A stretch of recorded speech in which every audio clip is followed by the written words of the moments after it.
Sylvia's point of view. Nakaupo na ako ngayon sa kama habang tinitingnan si Ramsel na nag-aayos na ng kanyang sarili. Tanaw na tanaw ko siya habang ako'y nakabalot pa rin ng kumot. Pagod pa dahil sa nangyari sa amin kagabi. Napasulyap siya sa akin nang napansin na nasa kanya na ang paningin ko. Uuwi muna ako sa amin, Sylvia. Babalik agad ako rito. Umigting ang aking panga. Kailan? 2 linggo akong mananatili ron dahil may aasikasuhin lang ako, pero babalik ako rito. Hindi ako nagsalita. Dapat dito ka lang. Dagdag niya pa. Alam ko na ako mismo ang pumasok sa ganito. Ngunit nang magtagal, nakakadismaya rin pala. Pero dahil mahal ko siya, tinanggap ko ang lahat ng maibibigay niya sa akin. Tanggap lang ako ng tanggap kahit hindi ko na nagugustuhan. O sige, mag-ingat ka. Tanging sabi ko. Lumapit siya sa akin at nagnakaw ng halik sa aking labi. Nagkatinginan kami. I'll be back, I promise. Don't forget to drink your pills.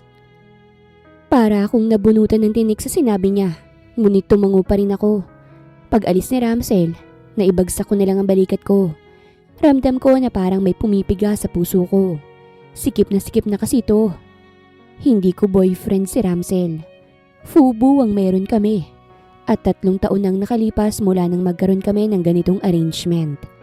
Binahay na nga niya ako sa tagal namin to the point na maghihintay na lang ako sa kanyang pag-uwi. Pero nakakapagod din pala. Dehado ako kasi ako lang nagmamahal sa amin. Once malaman ni Ramsel na mahal ko siya, baka itigil na ang arrangement naming dalawa. Kasi nasa usapan namin na bawal ang ma-in love. Natauhan lang ako nang tumunog ang phone ko. Nang sinilip ko ito, numero to ng aking ina. Nakagat kong ibabang labi ko bago ito sinagot. Hello, Mama? Kailan ka uuwi rito, Sylvia? Ginagalit mo ng ama mo. Uuwi ako, Mama. Kailan ka nga uuwi? Nakikipagbahay-bahayan ka pa rin sa lalaki mo. Umuwi ka na rito at harapin ang responsibilidad mo. Nangilid ang luha sa aking mga mata. Ayokong maikasal, Mama. Wala kang karapatang tumanggi, anak. Binigyan mo na kami ng 3 taon para lang bigyan ka muna ng kalayaan. 3 taon nang nakakalipas. Hindi ka tumutupad sa usapan. Natahimik ako, pero nakaramdam na ako ng kaba. Bibigyan ka namin ng 1 linggo. Kapag hindi ka pa rin uuwi, kami na mismo ng papa mong kakaladkad sa'yo pabalik rito. Ani Mama, bago niya ibinaba ang tawag. Napatakip na lamang ako sa aking mukha kasabay ng pagbuntong hininga. Kaya ako sumubok sa relasyon na meron kami ni Ramsel dahil nagbabaka sakaling ma-inlove siya sa akin at sasagipin niya ako sa kapalaran ko. Ngunit kahit binigay ko ng lahat, parang ganun pa rin ang tingin niya sa akin. Pangkama lang ako at hindi pwedeng mahalin. May 1 linggo ko para makapagdesisyon. Hindi ko gusto ang ideyang kakalad ka rin nila ako rito at ipakakasal sa lalaking hindi ko gusto. Balisang-balisa ako sa mga sumunod na araw. Habang nasa grocery store, kahit nagtutulak ako sa cart, lumilipad pa rin ang isipan ko. Gusto kong makausap ng seryoso si Ramsel para ipaalam sa kanya ang sitwasyon. Ayoko namang magtungo sa kanila dahil hindi naman ako kilala ng pamilya niya. Sylvia! Napaangat ako ng tingin nang makita ang isa sa mga babaeng kaibigan ni Ramsel na si Paulita. Malaki ng kanyang tiyan at kasama niya ang asawa niya. Magandang umaga. Bati ko sa kanila. Kamusta na? It's been years. Mag-isa ka na lang? Totoo pala na hindi na kayo magkasama ni Ramsel, ano? Ha? Nalito ako. Kasi may natanggap kami na invitation. Engagement party ni Ramsel. Kaya I assumed na wala na kayo. Napasinghap ako. Engagement party? Oo! Akala ko naman, alam mo. Umiling ako. Hindi ko alam yon. Unti-unting bumilis ang tibok ng puso ko. Kaya ba siya uuwi sa kanila kasi may engagement party siya? Oh my gosh! Don't tell me na sa ganun pa rin kayong sitwasyon at hindi niya sinasabi sa'yo na ikakasal na siya. Para akong sinuntok sa puso. Wala na kami sa ganung sitwasyon. Pagsisinungaling ko. Nagulat lang ako na ikakasal na pala siya. Right! Alam ko naman na hindi ka tanga para mag-settle sa arrangement nyo dati, di ba? Oo, good terms naman ang desisyon. Dagdag ko pa sa kasinungalingan ko. Pero sa kaloob-looban, gusto ko nang lumuha. Mabuti naman. Actually, me and my husband can't come to his engagement party. Kasi may lakad kami. Kung good terms naman pala kayo, maybe you can go instead of us? Huh? Excited na kinuha niya ang isang invitation card mula sa handbag niya at ibinigay sa akin. Here, you can go instead. At ikaw na rin magsabi na hindi kami makakapunta, Sylvia. Napatingin ako sa invitation card na sobrang ganda ng pagkakagawa. Lalo na ang papel na ginamit. Napahaplos pa ako sa nakaukit na pangalan ng mga taong bida sa party na ito. Ramsel and Syra. Yun ang nakalagay. O sige magbabayad muna kami sa binili namin. Thank you, Sylvia. Tipid ng ngiti lang isinukli ko sa kanilang sinabi at nang lagpasan na nila ako, halos mapaluhod ako kasi nanghihina ang tuhod ko. Hindi ko maiproseso ng maayos ang nalaman ko ngayon. Mae-engage na siya at wala siyang planong sabihin yun sa akin. Anong balak niya kung ganun? Iluklok pa rin ako sa kondo niya habang kasal na siya? Hindi na tama yun. Hindi na ako papayag na madudurog pa ang puso ko ng ganito. Napagdesisyonan kong magtungo sa engagement party niya. Gusto kong masaksihan to para makapagdesisyon na ako para sa sarili ko. Ilang oras ang biyahe mula rito sa tinitirhan ko patungo sa venue, pero wala na akong pakialam. Masyado na akong durog para pagawing big deal ang layo. Hindi ko ginawang kawawang sarili ko. Nagpaganda talaga ako para sa araw na ito. Pagdating ko sa venue, binigay ko agad ang invitation card para makapasok ako. This way, ma'am. Tipid lang akong ngumiti sa staff at saka sumunod sa kanya. Napakabongga ng venue na engagement party ni Ramsel. Pagpasok ko pa lamang sa loob, ay agad akong sinalubong ng malamlam ngunit eleganteng ilaw mula sa malalaking chandelier na nakasabit sa mataas na kisame ng bulwagan. Kumikinang ang mga kristal nito sa bawat galaw ng ilaw na para bang mga bituin na bumaba mula sa langit upang masaksihan ang engranding gabi na ito. Ang buong lugar ay napapalamutian ng puti at ginto. Mga telang marahang bumabagsak mula sa kisame. Mga mesa na tinatakpan ng mamahaling tela. At mga bulaklak na sariwang inayos sa gitna ng bawat mesa. Ang amoy ng roses at peony ay humahalo sa malamig na hangin ng air conditioning na lalo pang nagbibigay ng marangyang pakiramdam sa lugar. Sa pinakadulo ng bulwagan ay may maliit na entablado. Nandoon ang malaking backdrop na may nakasulat na Ramsel and Syra's Engagement Celebration. Napapalamutian yon ng mga bulaklak at ilaw na tila kumikislap sa bawat segundo. Napatingin ako sa mga bisita, mga nakaeleganting damit, mga babaeng nakasuot ng mahahabang gown, at mga lalaking nakasuot na tila mga taong sanay sa ganitong klaseng okasyon. Pakiramdam ko'y ibang mundo ang pinasok ko. Ibang mundo ni Ramsel na hindi ko pa napapasukan. At parang bawal ang isang kagaya kong pumasok. Napahigpit ang hawak ko sa maliit kong clutch bag nang marinig ko ang pamilyar na boses. Ladies and gentlemen, ani ng host na nakatayo sa entablado. Thank you for celebrating this special night with us. Tonight, we witness the beautiful union of two wonderful people. Biglang nagpalakpakan ng lahat. Please welcome our lovely couple. Ramsel and Syra. Para akong nabingi nang makita siyang umakyat sa entablado. Si Ramsel, nakaitim na suit siya na perpektong nakabagay sa kanya. Katabi niya ang babaeng nakasuot ng napakagandang puting gown. Si Syra, magkahawak ang kanilang kamay. Parang may pumiga sa puso ko. Bagay na bagay sila sa paningin ko. At ang sakit lang. Matagal ko nang alam na nirereto talaga sila ni Syra sa isa't isa. Kahit mariing sinabi ni Ramsel na hindi niya ito gusto. Hindi imposibleng mahulog siya rito. Napakadesenteng babae ni Syra at mula pa sa magandang pamilya. Tuluyang tumulo ang luha sa aking mga mata. Ganito pala kasakit. Ganito pala kapag ipapamukha na wala lang talaga ako. Kahit alam ko naman yun sa simula pa lang, masakit pa rin talaga. Iha! Bakit ka lumuluha? Napasinghap ako sa nagtanong dahil kilala ko to. Biglang umurong ang luha ko nang makita na inato ni Ramzel. Nadaanan yata ako kasi papatungo siya sa stage. Po? Nanlaki ang kanyang mga mata. Wait, you're familiar? Bago pa siya makapagdagdag pa, nagsalita na ako. Masaya lang po ako para sa kaibigan kong si Syra.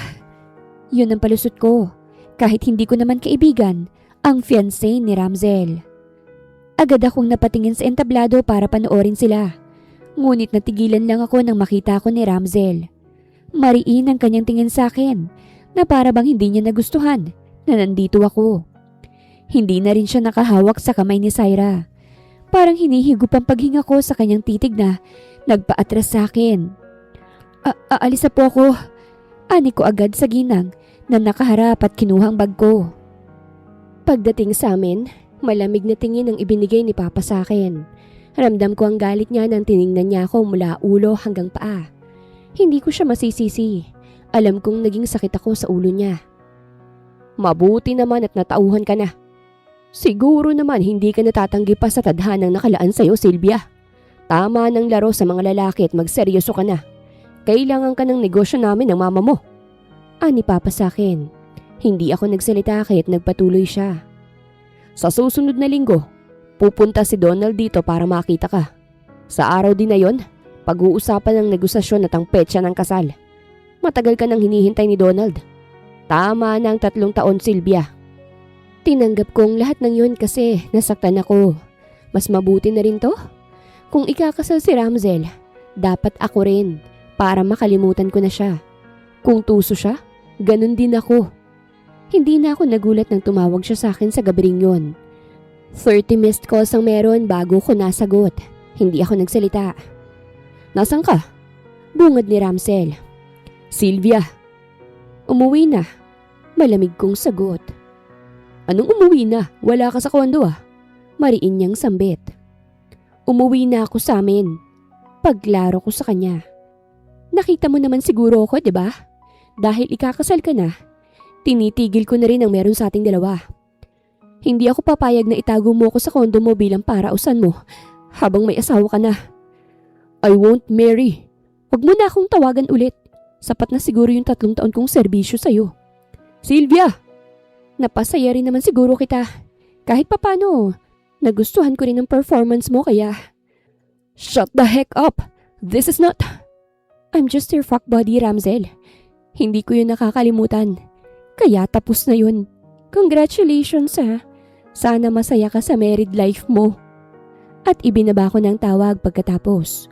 At halos hindi na huminga. Tumawag ulit siya ngunit hindi ko na siya sinagot. Inoff ko na nga kalaunan kasi naiirita na ako. Ayokong maging marupok. Gusto ko ring malaman ang halaga ko sa kanya. Na kahit papaano may puwang ako sa puso niya. Pero alam ko na wala. At iyon ang masakit. Kaya't nang magkita kami ni Donald at hiningi ang kamay ko para sa pagpapakasal, wala sa sariling pumayag ako. Para lang makawala sa sakit na aking nararamdaman. At para na rin masunod ang gusto ng pamilya ko. Ramzel's point of view. What's wrong with you, anak? Nakakahiya. Bakit mo naman iniwan si Syra sa gitna ng engagement mo? Sinong hinahabol mo? Ang babaeng yun? Yun agad ang bungad ni Mama matapos kong umuwi sa bahay. Ilang araw matapos kong bumalik sa kondo ko para sana mahabol si Sylvia. Nakita ko siya sa engagement party na inihanda ng pamilya ko at naroroon siya. Para akong tinangayan ng paghinga nang makita ko siya roon. At ngayon, iniwan niya na ako. Hindi niya dapat yun makita kasi hindi naman yun mangyayari. Hindi ko pakakasalan si Syra. Pumayag lang ako sa gusto ng pamilya ko para hindi na nila pakialaman ang buhay ko. Pero hindi ko naman pakakasalan si Syra. Kumbaga, show lang yun. Pero hindi ko inakala na pupunta pala siya. Hindi ko alam kung paano niya nalaman. Tama nga ako. May kausap kasi ako sa mismong engagement party ko eh. Nadatnan ko siyang umiiyak habang nakatanong sa inyo. Ang sabi niya kaibigan siya ni Syra. Pero nung umalis, nagkagulo sa stage kasi iniwan mong dalaga para lumabas. Hindi ko siya sinagot kahit napasapo na lamang siya sa noo. Magagalit ang papa mo rito. Malaking kawalan kapag aatras na sila kasi napahiya si Syra. Sana sinabi mo na lang na may girlfriend ka pala para hindi na sana yun nangyari. Para namang ganun lang kadali yun. Sa 3 taon naming pagsasama ni Sylvia, ni hindi ko siya maipakilala sa kanila dahil sa arrangement na meron kaming dalawa. At isa pa, hindi ko basta-bastang matanggihan ang gusto ni Papa. Kasi kapag naikasal ako sa inirereto nila sa akin, mapupunta sa akin ang kumpanya. Hindi na makontak si Sylvia. Matapos ko siyang makausap sa phone, hindi na ulit. Alam ko ang address niya. Malayo ang kanila mula rito. Isa itong probinsya. Alam ko rin ang estado ng buhay niya. Mayaman siya. At ang dahilan ng pagpadpad niya rito ay para iwasan ang pagpapakasal. Hindi niya sinabi sa akin yon pero alam ko. Kasi hindi naman ako magpapapasok sa buhay ko kung hindi ko pa sekretong kinakalkal ang buhay niya. Para lang pumasa sa akin. Ngayong nasa isip niya na ikakasal ako, magpapakasal na rin siya? Napamura na lamang ako sa aking isipan. Girlfriend mo ba yun, anak? Tanong muli ni Mama. Nilingon ko siya. Oo, girlfriend ko siya, Mama. Nanlaki ang kanyang mga mata. Alam ko naman na hindi ko siya girlfriend dahil sa lintik na kasunduan na yun. Pero girlfriend na siya sa isipan ko. Wala na siyang magagawa pa. Kaya galit ako na nakita niya yon kasi alam kong tatalikuran niya na ako. Galit na galit si Papa sa ginawa ko at binantaan na tanggalan ng karapatan sa kumpanya. Hindi ako natinag kasi mas iniisip ko pa si Sylvia kaya't nagtungo na lang ako sa kanila. Nandyan po ba si Sylvia? Tanong ko sa security guard ng bahay nila. Kaano-ano ka niya? Kaibigan niya ako. Nagtiimbagang ako. Teka lang po ah. May tinawagan siya sa telepono at ako naman. Hindi mapakaling naghintay. Kung wala lang akong respeto, kanina pa ako pumasok. Pero hindi. Nagtitimpi ako ngayon. Bumalik ang security guard sa akin. Pasensya na, sir. Wala pala rito sila mama at ang pamilya niya. Nasaan? Nasa prenup po. Ikakasal na kasi si Ma'am Sylvia kay Sir Donald. Para akong naubusan ng dugo sa aking narinig. Naistatwa ako sa aking kinatatayuan at hindi maibuka ang aking bibig. Kung tungkol naman sa imbitasyon, baka sa susunod na araw pang release ng mga invitation cards. Kailan bang kanyang kasal? Tanong ko. Sa susunod na linggo na po. Unti-unting kumuyom ang aking kamao. Hindi ko akalain na ganito ang balik niya sa akin. Magpapakasal siya sa iba nang hindi man lang nililinaw ang nakita niya. Pero kasalanan ko rin naman. Bakit pa kasi ako pumayag sa engagement party na yun gayong hindi ko naman pakakasalan si Syra? For show lang sana yun para mapanatag ang pamilya ko. Pero ako pa yata itong dehado ngayon. Ako pa yata ang dudurugin ng todo ni Sylvia. That brat. Anong nangyayari sa'yo, Ramzel? Syra still wants to continue the engagement. Nakahinga kami ng maluwag noon kaya tigilan mo na yan at puntahan na siya. Ani Mama sa gilid ko. Hindi ko siya pinakinggan at naghahanda na sa aking pag-alis. Ngayong araw na ang kasal ni Sylvia at pipigilan ko yun. Hindi ko tanggap na siya pa ang totohanang magpapakasal. Nakikinig ka ba, Ramsel? Dumating ang isa naming kasambahay. Sir, narito na pong maleta nyo. Ilagay mo sa trunk. Nalaglag ang panga ni Mama. Anong ibig sabihin yan? Bakit may maleta? Saan ka ba pupunta? Napahawak siya sa braso ko. Malamig ko siyang tiningnan. Aalis ako. Kailangan kong mapigilan ang kasal ni Sylvia. Pagsasabi ko ng totoo. Napasinghap siya. Ikakasal siya? Bakit? Hindi ko siya sinagot at nagsimula na sa paglalakad palabas. Sumunod si Mama sa akin. Kung may girlfriend ka naman pala, bakit hindi mo pinakikilala sa amin? Mula ba sa magandang pamilya yan? Nairita ako. Huwag mo nang tanungin, Mama. At bakit hindi? Para mapag-usapan, hindi yung ganito.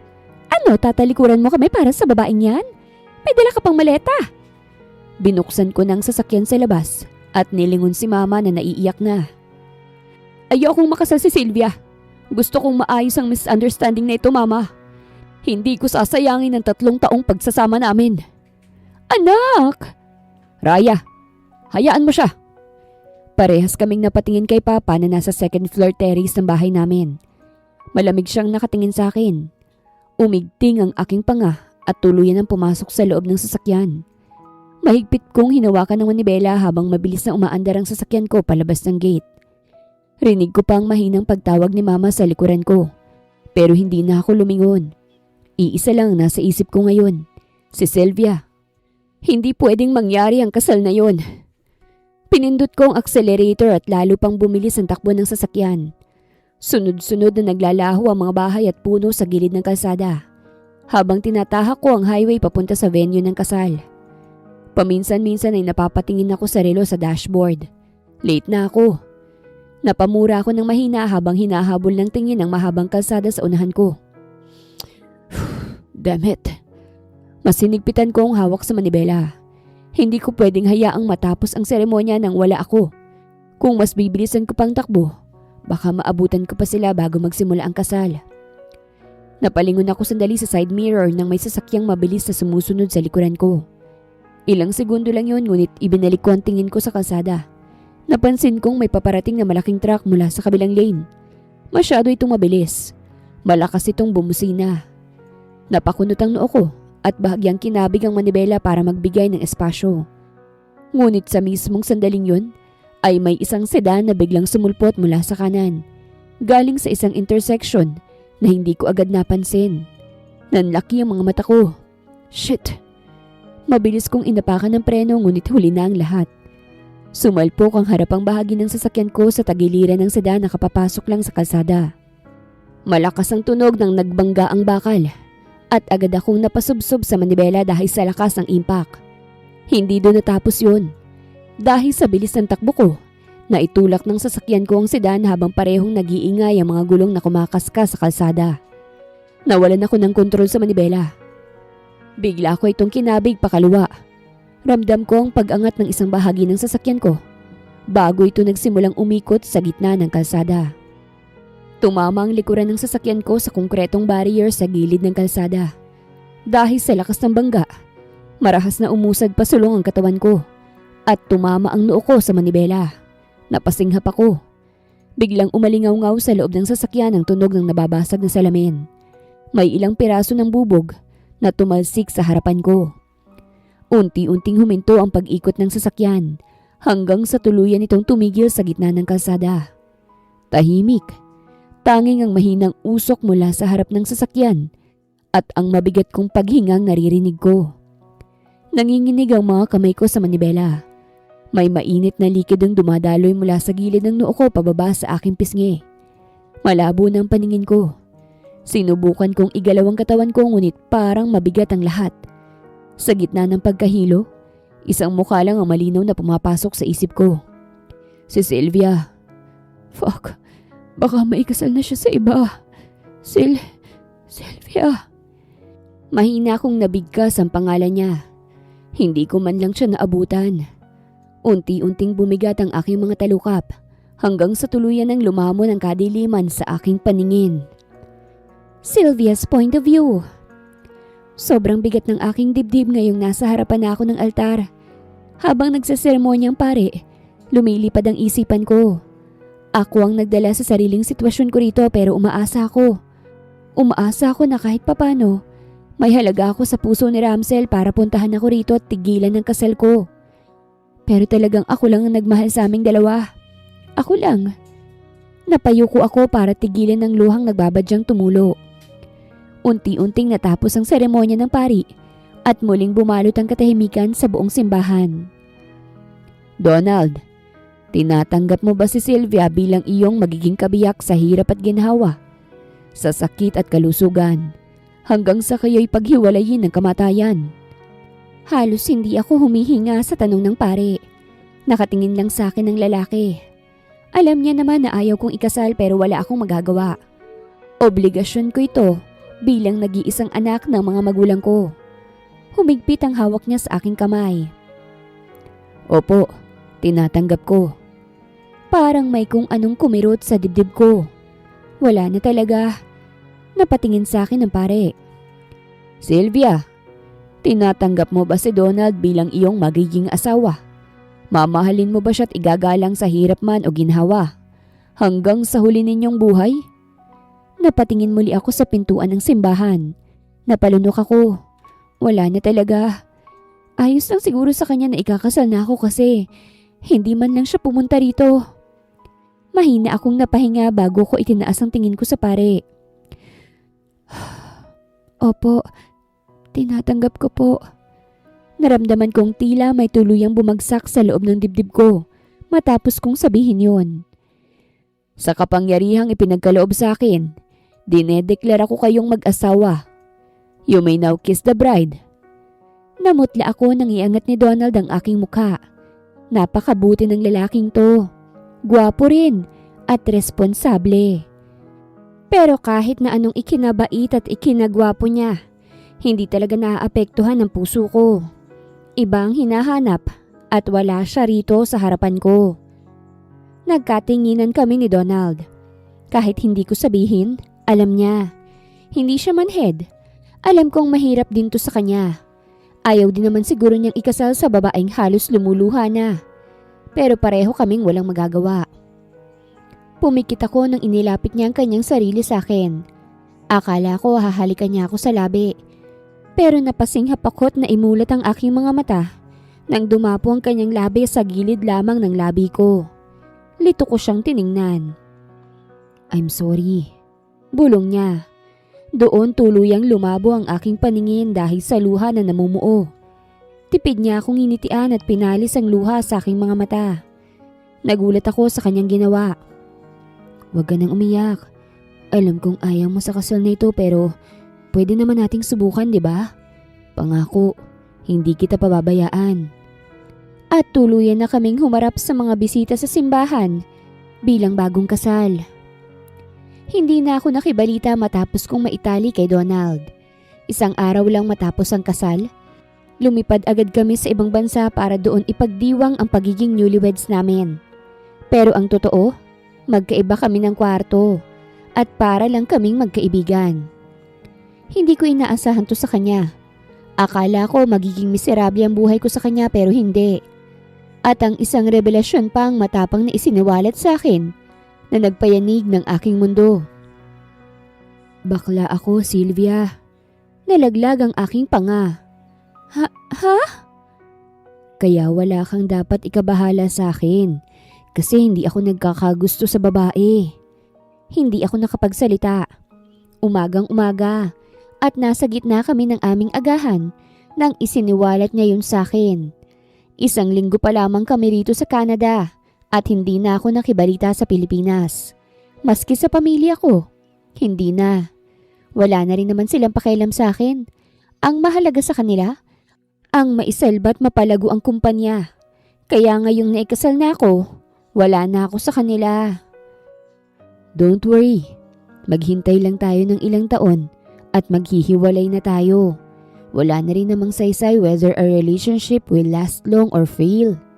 Ang pamilya ko ay investors na ng negosyo ng pamilya mo. And that's all that matters. Napatayo ako sa huli niyang sinabi nang makaramdam ako ng pagduduwal. Gumawa pa nga ng ingay ang aking upuan dahil sa pagtayo ko, kaya't bahagya itong nausog. Dumiretso na ako sa banyo at agad sumuka sa lababo, malapit lamang sa pinto nito. Suka ako ng suka na para bang lumabas lahat ng kinain ko mula pa noong nakaraang araw. Bakit ka nasusuka? Diring-diri ka ba dahil sa sinabi kong bakla ako? Umayos ako ng tayo at nag-angat ng tingin sa salamin pagkatapos. Nangingilid ang luha sa aking mga mata dahil sa pagsuka ko't hinihingal pa ako. Hindi. Sinubukan kong maghilamos kahit namumutla ako. Don't tell me, you're pregnant? Tumigil sa pag-ikot ang mundo ko sa kanyang tanong at napasinghap. Naalala ko na hindi pa pala ako dinadatnan. Hindi ko na naisip yun dahil sa sunod-sunod na problema na dumating sa buhay ko. Hindi naman siguro. Kung buntis ka, well that's great. Hindi na maiisip ng pamilya ko na bakla ako dahil nagkakaanak tayo, Sylvia. Pananagutan kita, kahit hindi ako ang ama ng batang yan. Nakumpirma ko nga na buntis ako nang nagpa-check up kami ni Donald.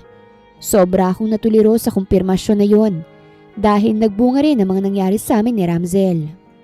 Pero mabuti na rin nakasal na ako at maaaring siya rin ay kasal na. Kasi nasa usapan namin noong nagkasundo kami na bawal akong mabuntis. Pero dahil nakaligtaan kong uminom ng pills gaya ng madalas niyang pinapaalala, nabuntis ako. Kaya siguro kung alam niya, baka hindi niya magustuhan to at itaboy pa ako. Maraming nangyari sa buhay ko sa loob ng ilang taon. Kahit papano naging payapa naman ito, kasama si Donald at ang anak ko na si Raven. 2 years lang ang naging kasal namin ni Donald bago namin naisipang magpa-annul. Inacknowledge pa rin naman yun ng pamilya namin nang malaman nila. At hanggang ngayon, naghihintay pa rin kami ng hatol. Donald is a good father to Raven. Kahit naghiwalay na kami, hindi niya naman ako pinalaya sa bahay. And we stayed friends. Para na nga kaming mag-best friend. May boyfriend na rin si Donald na Canadian na siyang kasama namin sa galaan paminsan-minsan dito sa bansa. I never thought na ganito kagaan ang buhay ko magmula nang isinilang ko si Raven. 5 taon na siya at ang talino na sa murang edad. 3 taon nang nakalipas mula nang napagdesisyonan namin ni Donald ang maghiwalay. Pero inaasahan ko na matatagalan bago mawala ang bisa. Kasi sa Pilipinas kami ikinasal. Wala na rin akong balita patungkol kay Ramsel. At hindi na rin nakibalita. Mula nang nagpunta ako rito sa Canada, pinutol ko na ang koneksyon ko sa Pilipinas para makamove on ng tuluyan. Ayoko na nga rin sanang bumalik kasi masaya na ako rito kasamang anak ko. Pero kahit na anong iwas ko, alam kong kailangan ko pa rin bumalik. Mommy, until when we're going to stay in the Philippines? Tanong ni Raven nang kararating lang namin ng NAIA Airport. Until your lola recovers. Simpleng sagot ko at agad nang sumakay sa kotseng nakahanda para sa amin. Naibalita kasi ni Donald sa akin na naospital ang aking ina dahil nagkaroon to ng cancer. Ilang buwan na palang nakalipas mula nang magkaroon to ng ganong sakit. Pero bago pa lang sinabi ni Donald sa akin kaya't napauwi ako. Is my papa here too? Napatingin ako kay Raven. Kita ko sa mga mata niya na umaasa sa kanyang tanong. He's waiting for my answer. Alam niya na hindi niya tunay na ama si Donald. Alam niya rin na nasa Pilipinas ang tunay niyang ama. Pero hindi ko alam kung paano ko yun sasagutin. Lalo na, hindi na ako nakibalita pa. Maybe Raven. Dumiretso kami sa probinsya kung saan ang bahay namin. Sinalubong agad kami ng kasambahay at ni Papa na masayang masaya nang makitang apo niya. Raven! Lolo! Napangiti ako nang niyakap nilang isa't isa. Kahit papano, naging mabuti na ang relasyon namin ng aking pamilya. Alam rin nila na hindi si Donald ang ama ng anak ko. Nung una nagalit sila at nagtanong kung sinong ama. Pero kalaunan, natanggap na nila ito at hindi na inusisa pa ang tungkol sa nakaraan ko. Ako nang bahala sa apo ko, Sylvia. Bisitahin mong mama mo. Miss na miss ka na niya. Bumiyahi ako ng ilang oras patungo sa ospital kung saan namamalagi si mama. Nagdala ako ng bulaklak at masustansyang pagkain. Pagdating ko sa ospital, nakaramdam ako ng bigat sa aking puso. Hindi ko alam kung bakit pero basta-basta ko na lamang itong naramdaman. Iha? Sa gitna ng paglalakad ko para hanapin ang room number ni mama, may tumawag sa akin kaya't huminto ako para lingunin to. Paglingon ko, mahina akong napasinghap nang makitang isang pamilyar na muka. Ang ina ni Ramsel. Hindi ko alam kung anong sasabihin ko. Anong ginagawa mo rito? Nagulat ako nang bigla siyang naging agresibo. Napangiwi ako nang hawakan niya ang braso ko. Nandito ka para sa anak ko? Kumunot ang noo ko. Ha? Ang kapal na mukha mo kung ganon. You did this to him. Tapos ngayon ka lang bibisita matapos mong saktan ng anak ko at magpakasal ka sa iba? Litong-lito ako. Ano hong sinasabi niyo? Huwag kang magmaang-maangan. Because of you natigil ang mundo ni Ramsel. You did this to him. Ikaw, masaya ka. Pero ang anak ko 5 taon nang hindi nagigising. Iyak niya sa harapan ko. Nalaglagan pang ako sa aking narinig. He tried to stop your wedding. Pero hindi siya nakaabot dahil na-aksidente siya sa daan. Sobra siyang napuruhan at nakumatos. Wala na ako ibang magawa kung hindi ang sisihin ka. Para akong sinaksak sa puso ng paulit-ulit dahil sa aking nalaman. Comatose si Ramsel And he tried to stop the wedding? At 5 taon na mula nang makomatos siya. Nanganak na ako. Nakipaghiwalay. Lahat-lahat. Ang buhay ko'y umaandar pero ang sa kanya, 5 taon nang nakahinto. Hindi ko alam kung anong dapat kong sabihin. Biglaan ang impormasyon na ito at hindi ako makapaniwala. Ang akala ko, ikinasal na si Ramzen kay Syra. Pero ano itong nalaman ko? At habang buhay kitang sisisihin kapag hindi na siya ulit gigising. Dagdag pa niya. Ramdam ko ang galit niya pero bakit sinisisi niya ako? Marahil ay aksidente ang nangyari kay Ramzel. Pero hindi ko naman hawak ang buhay niya. At kapag gigising siya, hindi kita tatanggapin. Hindi naman po ako nandito para kay Ramzel. Ngayon ko lang nalaman ang sitwasyon niya. Wala akong alam. Ani ko nang sa wakas ay nakapagsalita na ako. Nandito po ako para sa mama ko. Na-ospital po siya eh. May cancer.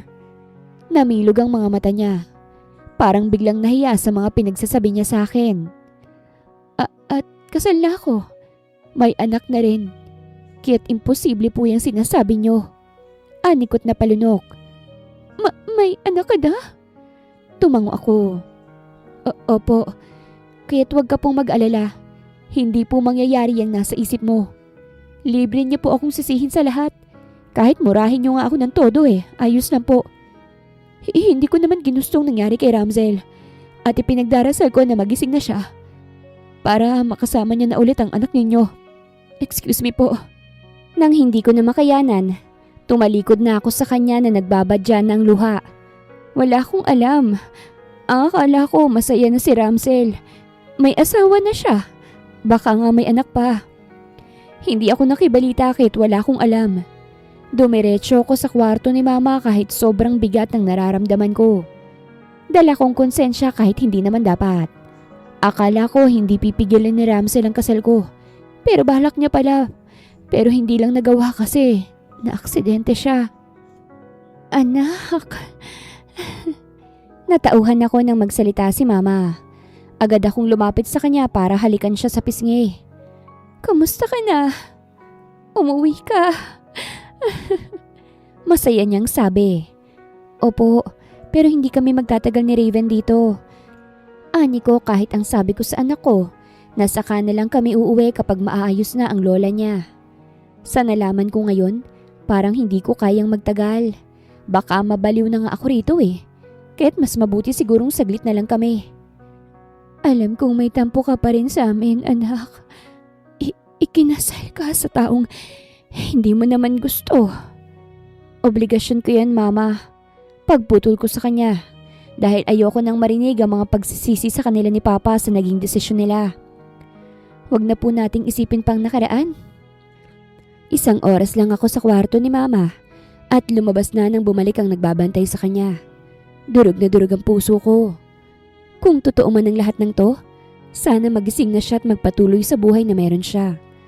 Ang haba ng 5 taon. Nasa hallway na ako ng ospital nang mabangga ako ng tumatakbong mga doktor at nurses. Kumunot ang noo ko nang pumasok sila sa isang kwarto kung saan nadatnan ko sa labas ang ina ni Ramzel kanina. Anong nangyayari? Hindi ko maiwasang makitanong sa isang nurse na papatungo rin doon. Gising na po ang comatose naming pasyente. Nanlaki ang aking mga mata at sinundan ng kanyang kilos na patakbong sumunod sa kasamahan niya. Papasok sa kwarto na iyon. Gising na siya? Mabuti naman. Kailangan ko na umalis kasi kung magtatagal pa ako rito, baka kakainin lang ako ng matinding konsensya. Ramzel's point of view. Tamlay ang aking tingin habang pinalilibutan ako ng mga nurses at doktor. Nandito ako ngayon sa hospital bed. Nakahiga. Hindi maigalaw ang katawan at kunot na kunot ang noo. Sa gilid ko, umiiyak si mama na para bang galing ako sa pagkamatay at himalang nabuhay. Napakaganda ng panaginip ko at ayoko nang magising pa. Sa panaginip ko kasama ko si Sylvie at marami kaming anak. Lintik na pagising ko, nasa ospital na pala ako. Kahit nakahiga ako, ang tingin ko ay nasa nakabukas sa pinto. Marami silang tanong sa akin na hindi ko sinasagot kasi nakatingin lang ako sa pinto na yun. Kasi may dumaan na pamilyar sa akin sa hallway. Naka-side view ang pagdaan niya sa paningin ko. Pero kilalang kilala ko yun. Sylvia! Nagulat ang lahat sa pagsasalita ko. Gusto kong bumangon at habulin siya. Pero hindi tumutulong ang katawan ko para mangyari yun. Napahagulgol na lang si mama. Kaya't napabaling ako sa kanya. At talagang siya pa talaga ang unang binanggit mo. Kalimutan mo na siya, anak. Kasal na siya. At may anak na. Nakomatos ka dahil sinubukan mong pigilan ang kasal niya. Ani mama habang umiiyak. Umawang ang aking labi sa nalaman. At matagal na yun, anak. 5 taon nang nakakalipas. Hindi ako nakagalaw sa aking hinihigaan. 5 taon? So 5 taon akong nakahiga habang si Sylvia may asawa't anak na? Ito na bang karma ko? Hindi ko matatanggap to. Nakakulong na rin ang nakabangga sa'yo. Gusto kong makita si Sylvia. Malamig kong sabi.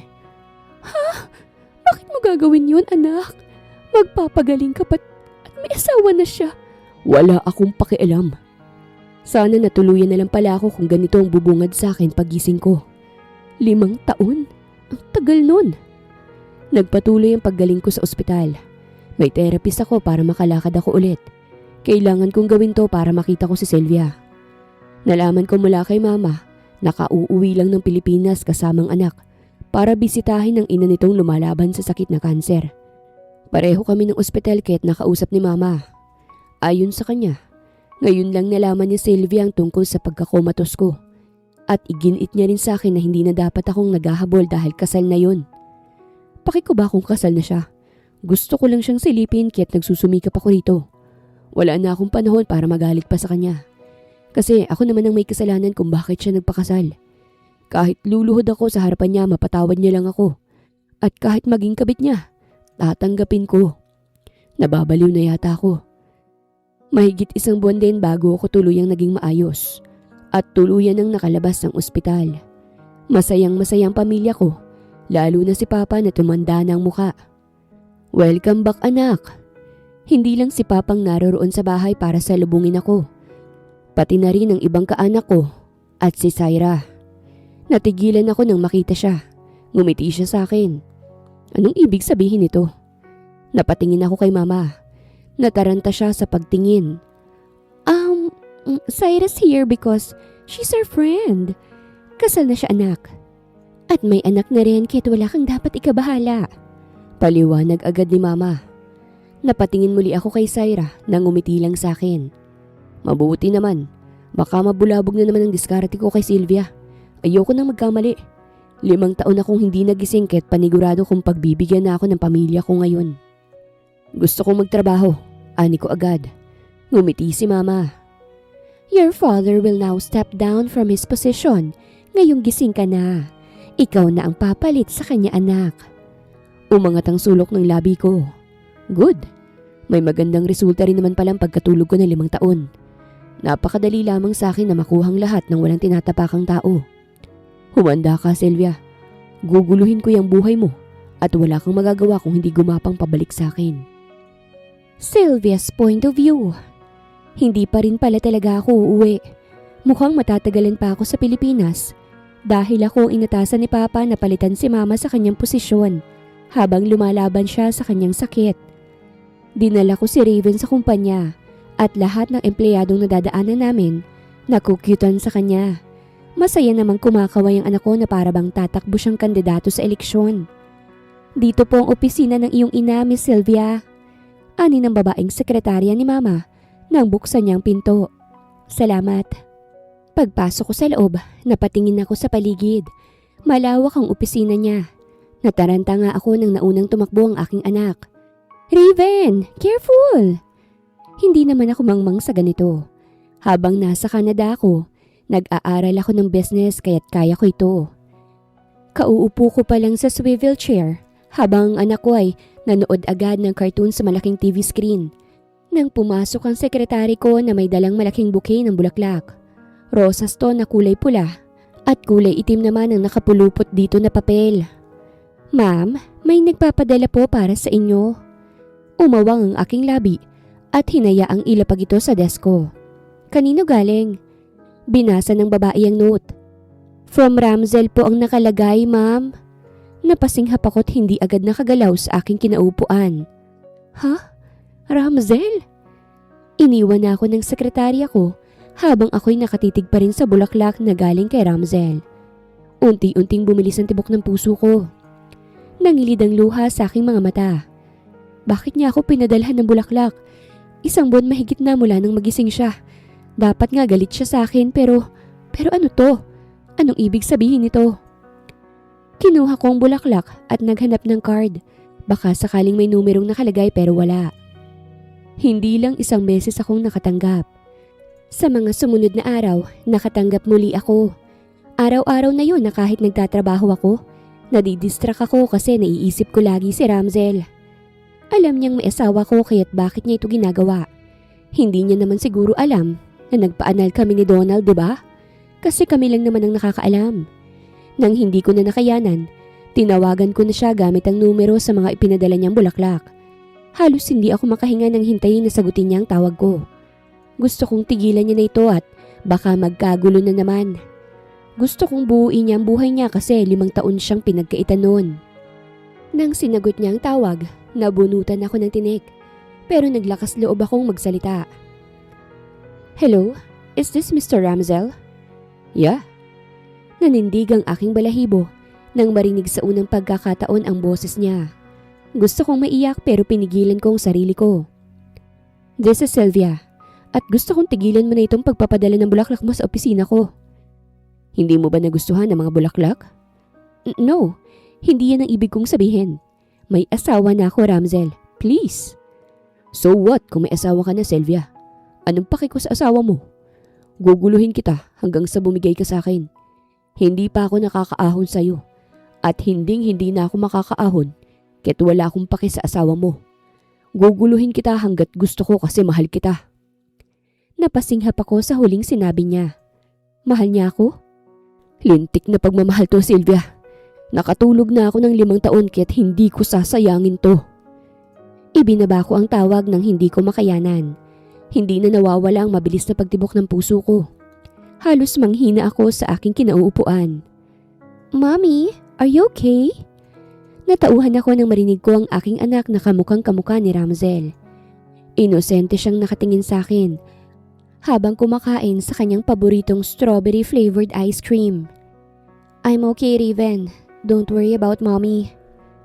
Hindi pa rin ako nakarecover sa narinig ko mula kay Ramzel.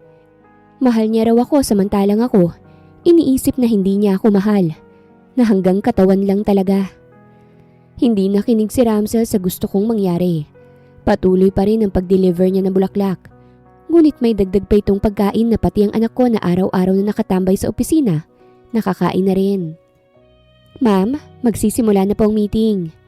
Anang sekretarya ko sa gitna ng pagpirma ko sa mga ipinasang papeles sa akin. Tumayo ako at lumapit kay Raven na busy sa paglalaro ng Roblox sa kanyang iPad. Raven? Nag-angat siya ng tingin sa akin. Nag-squat ako sa harapan niya at hinawakan siya sa balikat. Mommy will attend a meeting. I'll be back after an hour. Stay here, okay? And wait for me. Okay, Mommy. Hinalikan ko siya sa pisngi bago lumabas ng opisina ng may kabaman sa dibdib. Pero kaya ko ito dahil pinasok ko ito. Ramzel's point of view. Nakarating na ako ngayon sa kumpanya ng pamilya ni Sylvia. Matapos ang ilang linggong pangungulit ko sa kanya, napigtas na ang aking pasensya. Ang dami kong kinalkal sa madaling panahon para lang makatch up ang 5 taon na wala ako sa buhay niya. Alam ko na pagkatapos ng kasal, lumipad agad ng ibang bansa ito at doon nanirahan at nabuntis. Umuwi siya rito para sa nanay niyang masakit. Anak, may anak na siya. Huwag mo na sanang guluhin pa. Parang background music lang si mama sa pandinig ko dahil hindi ko pinagtutuunan ng pansin ang kanyang mga sinasabi. At dahil nakapagpa-appointment ako, nakapasok ako. Pagdating namin sa labas ng opisina ni Sylvia, sinalubong kami ng sekretarya niya. Kayo po ba si Mr. Carter? Hindi ko po nasabi kay Miss Sylvia na ngayon ang punta niyo. She's currently attending a meeting. It's okay, I can wait. Ani ko. Anak! Napahawak na si Mama sa aking balikat. Don't tell me what to do, Mother. If you don't like what you're witnessing, hindi ka na sana sumama pa. Napasinghap siya sa sinabi ko at hindi na muling nagsalita. Pumasok na kami sa opisina ni Sylvia para maghintay. Pasensya na agad, sir, if makalat. Dito rin kasi naghihintay ang anak ni Miss Sylvia. Naintriga ako ron. Alam ko na may anak siya ngunit hindi ko pa nakikita. Napatingin ako sa paligid at may nakita nga akong bag na pambata. Umupo ako sa kabilang sofa habang si Mama napatingin sa paligid ng opisina. Who are you? Natigilan kami pareho ni Mama sa tanong na yon na may American accent. Dumapo ang mata namin sa batang lalaki na kalalabas lang ng banyo at inosente ang tingin sa amin. Narinig kong pagsinghap ni Mama sa gilid ko at ako, hindi na mawala ang tingin ko sa bata. Are you waiting for Mommy? She's busy right now. Umupo pabalik ang bata sa pwesto niya at kinuha ang iPad para makapaglaro. Anak ng, bakit kamukha ko to? Bumilis na ang tibok ng puso ko at parang kailangan ko pa ng dagdag na impormasyon. Anak, he looks exactly like you. Ani Mama na napatakip pa sa kanyang bibig. What's your name? And how old are you? Lakas loob kong tanong. Mommy said I shouldn't talk to strangers. Kumirot ang puso ko ngunit nilakasan kong muli ang loob ko. But I'm not a stranger. I'm your mom's friend. Gusto kong umiwi sa sariling sinabi ko. Oh, my mom has a friend? Well, if you say so. I'm Raven and I'm 5 years old. Do you have a dad? Tanong ko dahil mukhang madaldal ang batang to. Mukhang sasagot sa lahat ng itatanong basta't alam niya. Yes, I have. I call him Uncle Donald cause he's a gay and he's not my real dad. He married my mom and they're now separated. Uncle Donald has a boyfriend in Canada and I love them. Umigting ang aking panga. Then, where is your real dad? I don't know. Mommy said he's in the Philippines. Do you want to see him? I hope so I can punch him in the face for leaving my mommy alone. Natawa ko ngunit yung luha ko, nagbabadya na. Magpapasuntok ako sa batang to basta tanggapin niya lang ang paliwanag ko. Hindi ko iniwan ang mommy niya. Misunderstanding ang lahat at umabot pa ng 5 taon. Sylvia, hindi ka na makakawala. Pinatulog pa ako ng 5 taon. Tataguin mo pa yata ang anak ko. Hindi ko matatanggap to. Hinintay kong bumalik si Sylvia rito. Naglalaro kami ng anak niya. Hindi. Anak namin to. Panigurado. Hindi kailangan ng DNA test. Nasa gitna kami ng kasiyahan ni Raven nang bumukas ang pinto ng opisina at umalingaw-ngaw agad ang boses ni Sylvia. We can have another meeting, Mr. Chair. Pero not now. I have so many things to do. I don't have time to discuss such personal meeting with you. Rinig kong wika ni Sylvia. Hindi pa yata kami napansin kasi dumiretso siya sa desk niya. Seryoso ang kanyang mukha sa kausap sa kanyang phone. Sumunod sa kanyang sekretarya niya. Ngayon ko lang napagtanto ang agwat namin. Hindi sa estado ng buhay, kung hindi sa agwat ng panahon. Dahil naranasan niyang 5 taon na yon habang wala ako. Ako, siya lang ang nasa panaginip ko habang nakakomatos ako ng 5 taon. Ako ang tunay na hindi nakausad sa aming dalawa. Mas lalo siyang gumanda. Parang hindi nanganak. Kaya sana maintindihan ng pamilya ko kung bakit hindi ako nakausad. Kasi bagong gising ako mula sa mahabang tulog.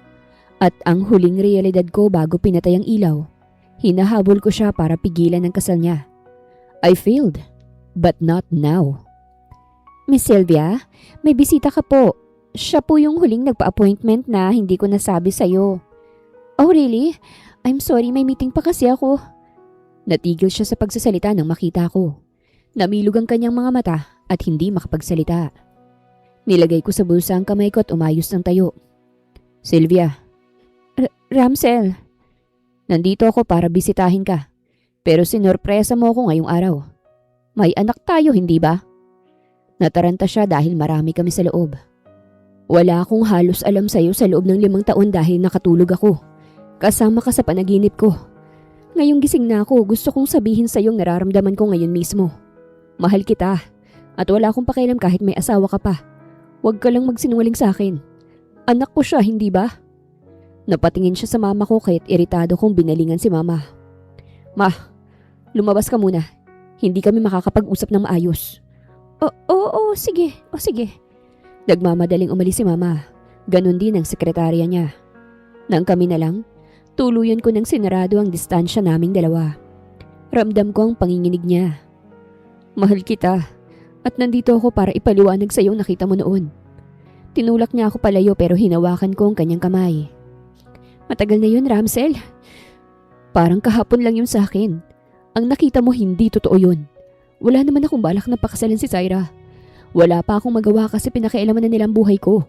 Ginawa ko yun para hindi na nila ako pakialaman. Para hindi ka nila magulo. Wala naman akong planong pakasalan si Zaira. Kasi ikaw ang mahal ko. Kahit alam kong bawal yun kasi may kasunduan tayo pero kaya kong baliin yun kasi nabaliw na ako sa'yo. Pero sinaktan mo pa rin ako. Kaya ka nagpakasal, di ba? Kaya ka umuwi.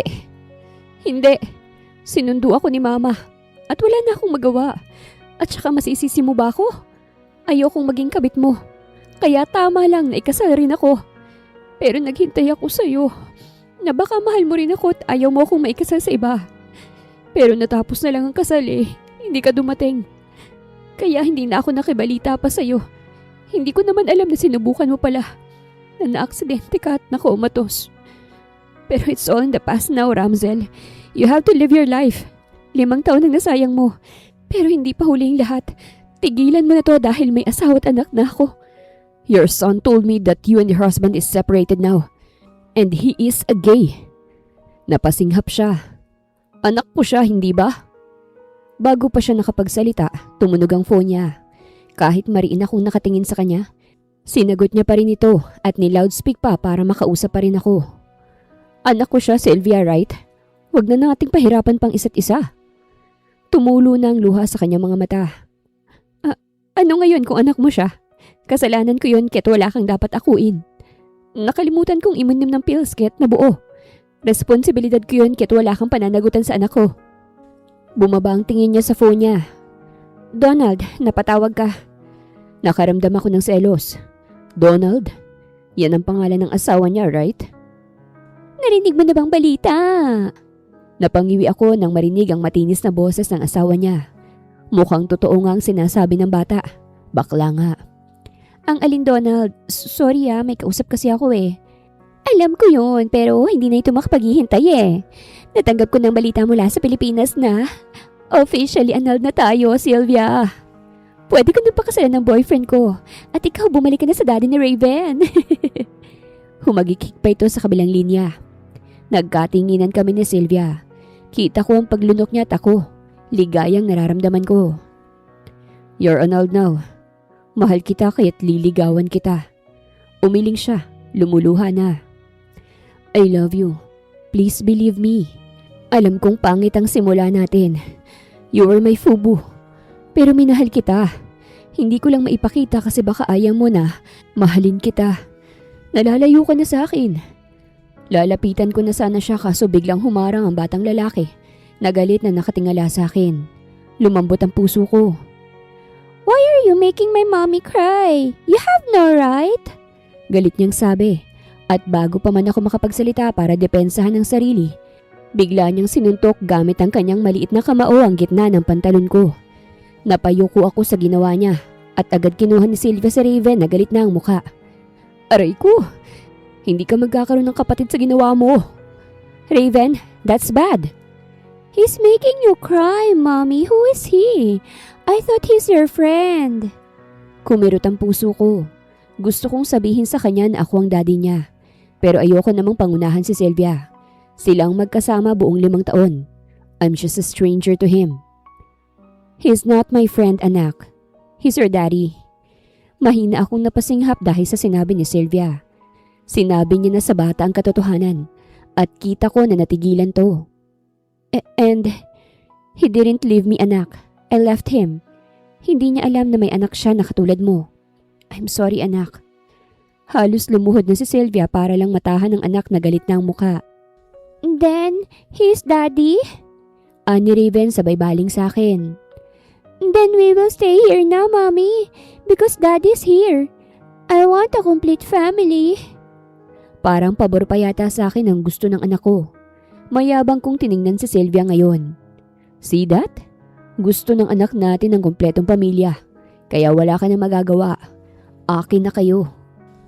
Sylvia's point of view. Parang virus kung kumalat ang balita sa amin. Nakarating na nga sa pamilya ko ang balitang aprobado na ang annulment namin. At ang revelasyong si Ramsel Carter, ang ama ng anak ko. Parang nabunutan ako ng tinik pag uwi ko, lalo na nang makita ko si Papa sa sala. Hinihintay pa yata ako. Totoo ba yun, anak? Si Raven ay isang Carter? Tumango ako, kinagat ang ibabang labi. Bakit hindi mo sinabi? Pwede ka naman naming ireto sa lalaking yun. Malaki ang kumpanya nila. It's not that simple, Papa. Ano ang plano mo ngayon? Wala nang bisa ang kasal ninyo ni Donald, and you're here. Hindi ko alam, Papa. But one thing is for sure. Masaya si Raven na malamang may daddy siya. And he wants to stay here. Hindi naman ako madamot para hindi pagbigyan ng anak. Kailangan kong mag-adjust. Mahal ko pa rin si Ramsel, ngunit tumatak din sa isipan ko ang sinabi ng ina niya na hindi niya ako matatanggap para sa anak niya. Ayokong gumulo muli ang buhay kong tahimik na. Matagal ko nang tinanggap na si Ramsel ay hindi para sa akin. Pero sa puntong ito, hindi maiwasang magkaisang muli kami para sa anak ko na excited na makasama siya. Gusto nga niyang matutong magtagalog para magkaintindihan sila. Kahit sinabi ko naman na marunong magsalita ng Ingles ang kanyang ama, lalo na't may dugo itong Amerikano. Let's go on a date, ani Ramsel isang araw nang bumisita siya sa amin. Si Papang nadatnan niya nang dumating siya at welcome na welcome siya. Pati si Raven, siya na agad ang paborito. Hindi pa kita sinasagot, ani ko sa kanya. I don't care. I want us to date, publicly. Ayokong katulad dati na hanggang condo unit lang tayo. Sylvia, please. Nang balingan ko siya, pungay na pungay ang kanyang mga mata. Isasama natin ang anak natin, okay? Parang nagwala ang puso ko nang halikan niya ang likod ng aking kamay. Tumingala siya sa akin pagkatapos ay ngumiti. Labas na labas ang dimples niya. O sige. Pumayag ako sa gusto ni Ramsel. Nang magkaroon kami pareho ng free time, nagtungo kami sa maraming pasyalan sa aming lugar. Kasama si Raven na sobrang excited. Nagpakarga siya sa kanyang ama habang papasok sa amusement park. I know I should guard my heart na hindi pwedeng bumigay agad. Pero hindi nagbago si Ramsel sa loob ng 5 taon. Natulog lamang siya't nagising nang bumalik ako rito. Parang siya pa rin ang dati. Walang ipinagbago kahit kailan. Kaya't hindi ko maitago ang saya ng puso ko. Dad, I want to ride the carousel. Ani Raven sabay turo sa umiikot na mga kabayo. Can I? Sure, I will ride with you. What about you, Mommy? Umiling ako. Kukuhanan ko na lang kayo ng picture. Hindi na mapawi ang ngiti sa aking labi ngayong tinatanaw ang mag-ama ko. Para bang naghilom ang sugat sa puso ko sa aking natanaw. Pangarap ko lang ito noon ngunit ngayon, natupad na. Para bang musika ang kanilang mga halakhak sa aking puso at nakikiliti ako. Parang ayoko nang matapos to. Sinubukan din namin ang iba't ibang rides. Kuryosong bata ang anak ko kaya't hindi siya kailanman natakot. Kahit sa bump cars, sumasakay siya at iba pa. Tanghali na nang napagpasyahan naming magpahinga. Habang kumakain ng anak ko, pasimple ko namang tinitingnan ang mga litratong nakuha ko. Hey! Nilapagan ako ng pagkain ni Ramsel at inilagay ang takas kong buhok sa likod ng tenga ko para makita ang ginagawa ko. Kumain ka na, mamaya na yan. Marami pa tayong gagawin. Teka lang. Dinilit ko kasi ang pangit na pagkakakuha. Focus na focus ako sa camera ko kasi bala kong ipaprinto at ilagay sa album. Thank you, Sylvia. Napasinghap ako't napatingin sa kanya. Pawis na pawis pa siya. Parang automatic na itong katawan ko kasi agad kong nilapag sa lamesa ang kamera at kumuha ng tissue para punasan ang kanyang pawis sa muka. Lumapit pa siya para mas madali kong mapunasan ang kanyang muka. Sobrang kinis ng mukha niya. Siguro dahil 5 taon siyang natulog. Gusto kong matawa pero seryoso ako ngayon. I like being taken care of by you. Anas niya. Natigil ako at nagkatinginan kami. Pinagpapawisan ka kasi. Gusto ko tuloy magkapawis lagi. Ganito kalapit ba naman, Sylvia? Baka mahalikan pa kita nang wala sa oras. Namula ang buong mukha ko at napaatras. Kaso mas mabilis talagang kumilos si Ramsel. Nahila niya akong pabalik at niyakap.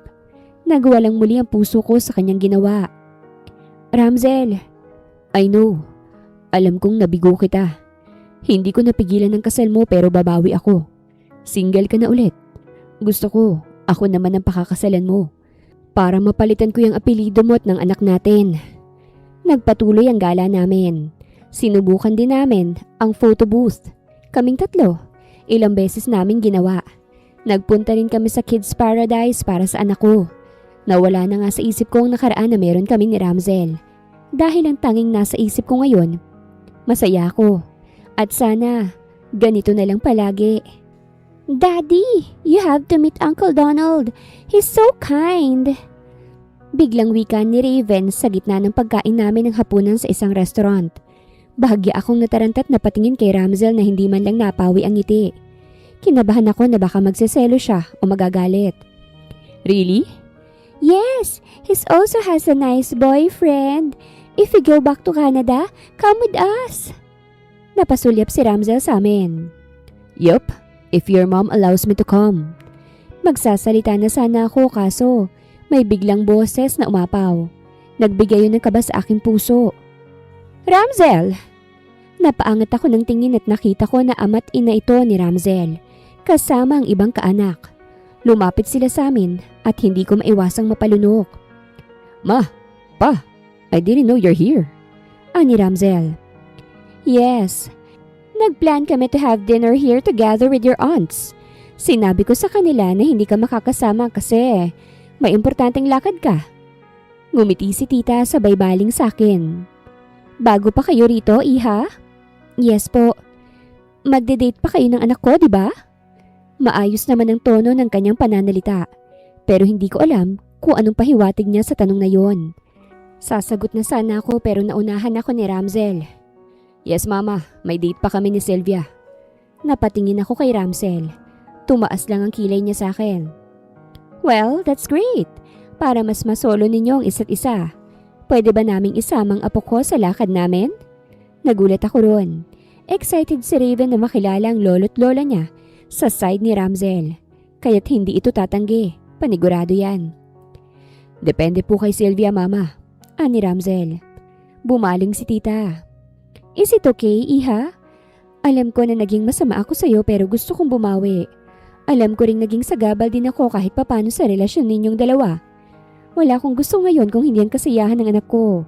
Sukli ko sa Panginoon kasi ibinalik siya sa atin. Sure po.